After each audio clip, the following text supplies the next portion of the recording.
Audio number 4। युग परिवर्तन का यही समय क्यों? युग का अर्थ ज़माना होता है। जिस ज़माने की जो विशेषताएं प्रमुखताएं होती हैं उन्हें युग शब्द के साथ जोड़कर उस कालखंड को संबोधित करने का प्रायः सामान्य प्रचलन है, यथा ऋषि युग, सामंत युग, जनयुग आदि। इस संदर्भ में वर्तमान को विज्ञान युग, यांत्रिकी युग इत्यादि कहा गया है। इस भांति पंचांगों में कितने ही संवत्सरों के आरंभ संबंधी मान्यताओं की चर्चा है।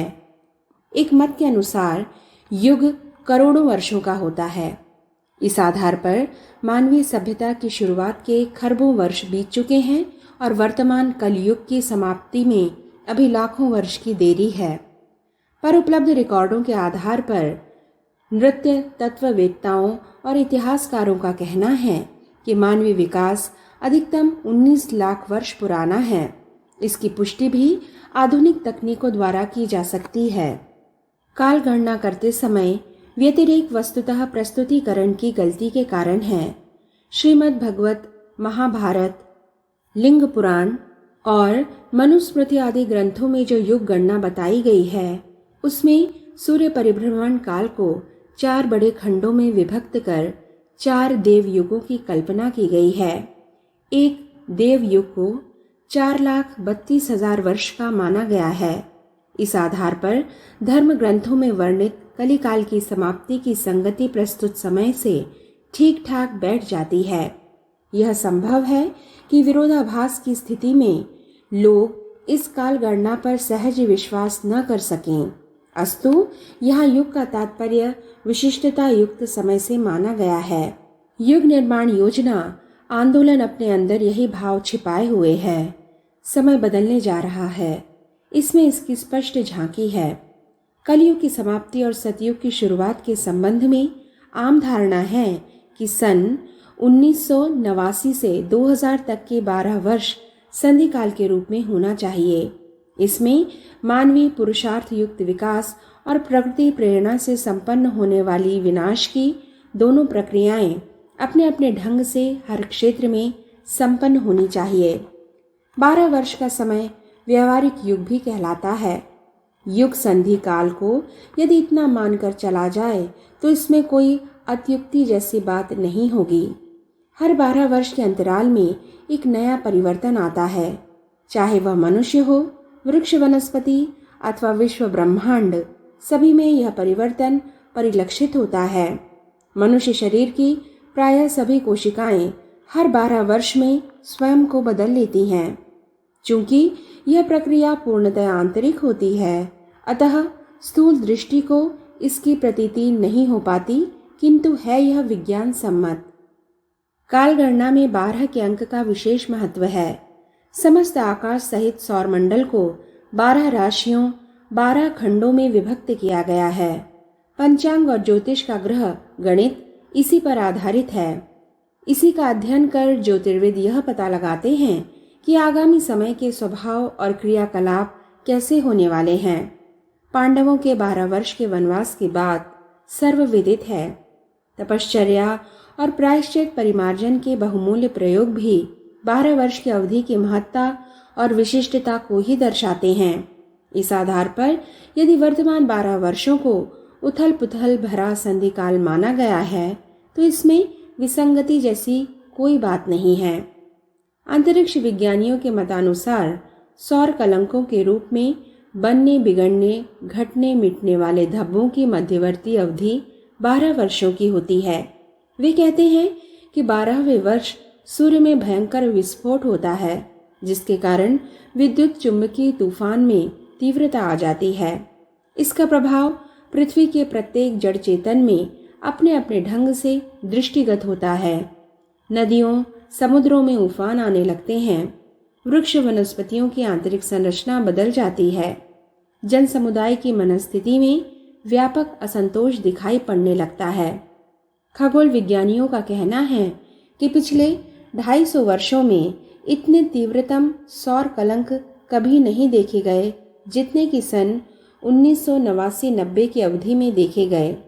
वॉशिंगटन पोस्ट में छपे इस समाचार का हवाला देते हुए हिंदुस्तान टाइम्स के 29 अगस्त 1988 के अंकों में कहा गया कि सौर कलंकों की इस प्रक्रिया में इतनी प्रचंड ऊर्जा निःसृत होगी जो मौसम असंतुलन से लेकर मानसिक विक्षोभ तक की व्यापक भूमिका संपन्न करेगी। इस दृष्टि से अब इन अगले वर्षों के असाधारण घटनाक्रमों से भरा पूरा होने की आशा की जाती है। अंतःस्फुरणा बनाम भविष्य बोध। जानने और सीखने की प्रक्रिया दूसरों के सानिध्य में ही संपन्न होती है। यात्रा, पर्यटन भी इस उद्देश्य की कुछ हद तक पूर्ति करते हैं। इतने पर भी मनुष्य के अंतराल में निहित रहस्यमय शक्तियों द्वारा अंतःस्फुरणा के रूप में मिलने वाली जानकारी को भी विस्मृत नहीं कर देना चाहिए। इनका कोई प्रत्यक्ष आधार न देखते हुए भी इसमें उतनी ही सच्चाई है जितनी दिन के आरंभ और अंत में क्रमशः सूर्य के उदयाचल से निकलने और अस्ताचल में छिपने में है। आरंभ काल में अग्नि का आविष्कार इसी अंतःस्फुरणा की देन थी। जिसे यह स्फुरणा हुई थी उसने घर्षण का प्रयोग किया और अग्नि खोज ली। सूत काटना और उससे कपड़े बनाना, इतना ज्ञान मानव को आरंभ में अंतःस्फुरणा द्वारा ही हुआ होगा। भाषा, लिपि, उच्चारण, यहाँ तक कि अविज्ञात की असाधारण एवं अभूतपूर्व समझी जाने वाली अगणित शाखाओं, खोजों, आविष्कारों का श्री गणेश इसी आधार पर संभव हुआ। एक बार सुयोग बन जाने के बाद तो उस खोज में सुधार परिवर्तन कर सकना संभव हो जाता है, पर जहाँ कोई प्रत्यक्ष आधार ही ना हो वहाँ इस प्रकार की अनायास सूझ को व्यक्ति अथवा शक्ति की रहस्यमय उपलब्धि ही माना जा सकता है। इल्हाम अपौरुषेय शब्दों द्वारा धर्म ग्रंथों के श्रुतिखंड को ऐसी ही उपलब्धि के रूप में अभिव्यक्त किया गया है और कहा गया है कि यह मनःशक्ति संपन्न व्यक्ति के माध्यम से ईश्वरीय वाणी का प्राक है। इस प्रक्रिया में चाहे वे पैगंबर हों, देवदूत हों अथवा अतीन्द्रिय क्षमता संपन्न मनीषी, उन्हें व्यक्ति न मानकर एक प्रचंड विचार प्रवाह का प्रतीक माना गया व उनके माध्यम से भविष्य में क्या कुछ संपन्न होने वाला है इसकी अभिव्यक्ति की गई। हर धर्म समुदाय में ऐसे इल्हाम रहस्यमयी अंतःस्फुरणा के रूप में समझे जा सकते हैं। भविष्य ज्ञान, प्रोफेसी, पूर्वाभास इसी श्रेणी में सम्मिलित माने जाते हैं। उसके कथित रूप में घटित होने पर मान लिया जाता है कि निराधार नहीं है, उसके पीछे कोई न कोई सुनिश्चित आधार अवश्य होना चाहिए। भविष्य कथन का यह आधार चाहे जिस भी विद्या पर अवलंबित हो, उसे आश्चर्यजनक, अद्भुत या दैवी ही समझा जाता रहा है। पर अब वैज्ञानिक भी इस बात को स्वीकारने लगे हैं कि वर्तमान के अध्ययन द्वारा भविष्य के बारे में बहुत कुछ बताया जा रहा है। इस संबंध में भविष्य विज्ञान, फ्यूचरोलॉजी की एक पृथक शाखा का भी विकास हो चुका है। इसे भविष्यवाणी तंत्र का एक अंग माना जाए तो कोई अत्युक्ति न होगी। इसी संदर्भ में विश्व के मूर्धन्य लेखकों की कई पुस्तकें यथा H.G. वेल्स की shape of the things to come, time machine तथा B.F. स्किनर की Walden two brave new world एवं 1984 पिछले दिनों प्रकाशित हुई है। उन्हें देखते हुए ऐसा लगता है कि जैसे उन्होंने स्वयं भविष्य की झांकी की हो और बाद में उसे ही पुस्तकाकार रूप दे दिया हो। फ्यूचरोलॉजी या भविष्य विज्ञान अब एक पूर्णतः विज्ञान सम्मत विधा मानी जाने लगी है।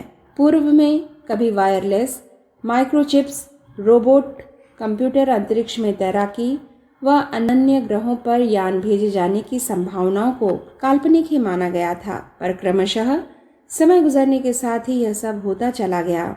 जिन जिन विद्वानों ने कंप्यूटर के आंकड़ों को आधार बनाकर भविष्य के संबंध में लिखा है, वे यही कहते हैं कि आज का चिंतन, निर्धारण भविष्य में सही निकले तो कोई आश्चर्य नहीं किया जाना चाहिए। इसका कारण बताते हुए मनीषी कहते हैं कि प्रवाह सदा एक सा नहीं रहता, उसमें समय समय पर उतार चढ़ाव आते रहते हैं। हवा कभी तूफान बनती है तो कभी बवंडर, चक्रवात का रूप धारण कर लेती है। इन्हीं संभावनाओं को दृष्टिगत रखते हुए लेखकगण Gunther Stent, Fritjof Capra, Alvin Toffler ने अपनी कृतियों क्रमशः coming of the gold age, the turning point and future shock में 21वीं सदी के आरंभ को व्यापक परिवर्तनों का काल और अपने आने वाले समय में सुख समृद्धि होने की संभावना प्रकट की है। इन सब संदर्भों, कथनों, तथ्यों का उद्देश्य मात्र इतना है कि लोगों में यह विश्वास पैदा किया जा सके कि आगे आने वाला समय भयावह, त्रासदी भरा नहीं है, सुखद है। 21वीं सदी वैसी नहीं होगी जैसी वर्तमान संकट भरी परिस्थितियों को देखकर अंदाज लगाया जाता है। इस आशावाद का मूल आधार है मानवीय विभूति अंतःस्फुरणा, पूर्वानुमान लगा पाने की दिव्य सामर्थ्य जिसे कोई भी मनुष्य अपने अंदर जगा सकता है। आज जो भी कुछ भविष्य के संबंध में उज्जवल संभावनाएं व्यक्त करते हुए कहा जा रहा है, उसकी जड़ें भी वहीं विद्यमान हैं। परोक्ष जगत में चल रही हलचलें व व्यापक स्तर पर किए जा रहे प्रयास, पुरुषार्थ जो प्रत्यक्ष भले ही दृष्टिगोचर न हो, उनकी परिणति निश्चित ही सुखद होगी। वैज्ञानिक शोधें भी पूर्वाभास से उपजी। अनेकानेक आविष्कारों पर दृष्टि डाली जाए तो ज्ञात होगा कि इनका पूर्व स्वरूप एक खाके के रूप में मनीषी गणों के अंतःकरण में उपज चुका था। उन्हें तत्संबंधी पूर्वाभास अंतःबोध हुआ। उनकी परिणति प्रारंभिक आविष्कारों के रूप में हुई। क्रमशः संशोधन होते होते आज वाली प्रगतिशील स्थिति में विज्ञान ने यह यात्रा पूरी कर ली है। कुछ आविष्कारों पर नजर डालें तो बात और भी साफ हो जाएगी। न्यूटन ने गुरुत्वाकर्षण की शक्तियों के सिद्धांत की जानकारी देकर विज्ञान जगत में क्रांति ला दी। सब जानते हैं कि वे चिंतन में निमग्न थे। एक सेब का फल टूटकर पृथ्वी पर गिरने की घटना ने ही उनकी अंतः प्रज्ञा में हलचल मचा दी। यह पृथ्वी पर ही क्यों गिरा? यह चिंतन करते करते वे इस निष्कर्ष पर पहुंचे कि पृथ्वी के अंदर प्रचुर मात्रा में गुरुत्व बल विद्यमान है जो वस्तुओं को अपनी ओर आकर्षित करता है। पतीली में उबलते पानी की भाप से उठते एवं गिरते ढक्कन ने किशोर जेम्स वॉट की अंतः सामर्थ्य को उकसाया और भाप की शक्ति का सिद्धांत उत्पन्न कर न केवल रेलें चलाई जा सकीं, अपितु औद्योगिक क्रांति का आधार खड़ा करने की स्थिति उत्पन्न हो ऐसी संभावनाएं बन गईं। श्री फ्रेडरिक कैकुले भी बेंजीन के न्यूक्लियस की खोज करते करते स्वप्नावस्था में चले गए। उनने देखा कि एक सांप कुंडली मारकर बैठा है और अपनी ही पूंछ काट रहा है। तुरंत जाकर उनने इसका चित्र बनाया तो आश्चर्यचकित देखते रह गए कि षटकोण के रूप में वे न्यूक्लियस की आकृति खींच चुके थे। ऑट्टो लेवी को भी इसी प्रकार स्नायु तंतुओं में काम करने वाले उस रस के समीकरणों का अंतर्बोध हुआ जो स्नायु संधि केंद्रकों सिनेप्सों पर विद्युत प्रवाह के लिए उत्तरदायी था। कागज पर उतारते ही स्टाइल कोकोटेशनलिन, कोलिन, एस्ट्रेस जैसे महत्वपूर्ण न्यूरोकेमिकल्स की प्रारंभिक शोध का कार्य पूरा हो चुका था। वस्तुतः जिन भी संभावनाओं पर मनीषी चिंतनरत रहती हैं, वे अचेतन के गर्भ में पहले ही जन्म ले चुकी होती हैं। कुछ अंतर्बोध के रूप में तो कुछ स्वप्न अंतःस्फुरणा के रूप में विकसित चेतना के धनी मनीषियों के मानस से फूट पड़ती हैं एवं आविष्कारों, पूर्वाभासों, भविष्यवाणियों का रूप ले लेती हैं। अमेरिकी वैज्ञानिक बेंजामिन एड्रिनलिन ने तड़ित बिजली को चमकते देखकर सोचा कि इस वर्षा भरे तूफान में पतंग उड़ाकर देखा जाए। गीली डोर से उनने एक चाबी बांधकर जमीन पर रख दी। उस लोहे की चाबी से जब उनने विद्युत स्फुलिंग चमकते देखे तो तड़ित बिजली चालक आविष्कार उनकी विकसित चेतना में उद्भूत हो चुका था। यह चमत्कार है उस अंतर्बोध का, मनीषा में जागे पूर्वाभास का, जिसने ऐसा कुछ संभव है यह सोचकर किसी वैज्ञानिक को प्रयास पुरुषार्थ की प्रेरणा दी। इतिहास बताता है कि हर कल्पना, हर अप्रत्याशित घटनाक्रम को मूर्त रूप देने का कार्य देवी चेतना ने मानवीय प्रज्ञा के माध्यम से ही किया है। राजनीतिज्ञ, समाज सुधारक, चिंतक, प्रकृति के रहस्यों की खोज करने वाले, तथ्यान्वेषी, लेखक, कवि, संगीतकारों को भी भावी कार्यों संबंधी प्रेरणा इसी आधार पर मिलती रही है। यहाँ तक कि असंभव को संभव कर दिखाने वाली प्रकृति प्रेरणा भी अचेतन में ही जन्मी व मिस्र के पिरामिड, चीन की दीवार, पनामा स्वेज लहर, ताजमहल, हॉलैंड द्वारा समुद्र में डूबती धरती पर खेती आदि जैसे काम संपन्न होते चले गए, जिन्हें युगांतरकारी कहा जाता है। जिन्हें डाक व्यवस्था, नोट करेंसी का प्रचलन करने की सूझी अथवा समाज व्यवस्था हेतु प्रचलन परंपराएं बनानी पड़ी, उन्हें भी अंतर प्रज्ञा ने बोध कराया होगा। परब्रह्म की पेचीदा उन्हें मिली होगी। पैगंबरों, देवदूतों की बात करते हैं तो आशय ऐसी ही विभूतियों से होता है जिन्हें इल्हाम होता रहा है, जिनकी विकसित चेतना भविष्य को पढ़ पाने में समर्थ रही है। वही अंतः प्रेरणाप्रद विकसित चेतना आज भविष्य पर दृष्टि डाले कुछ कहने पर उतारू है। आज संकटों से भरी वेला में दोनों ही प्रकार के भविष्य कथन हमारे सामने हैं।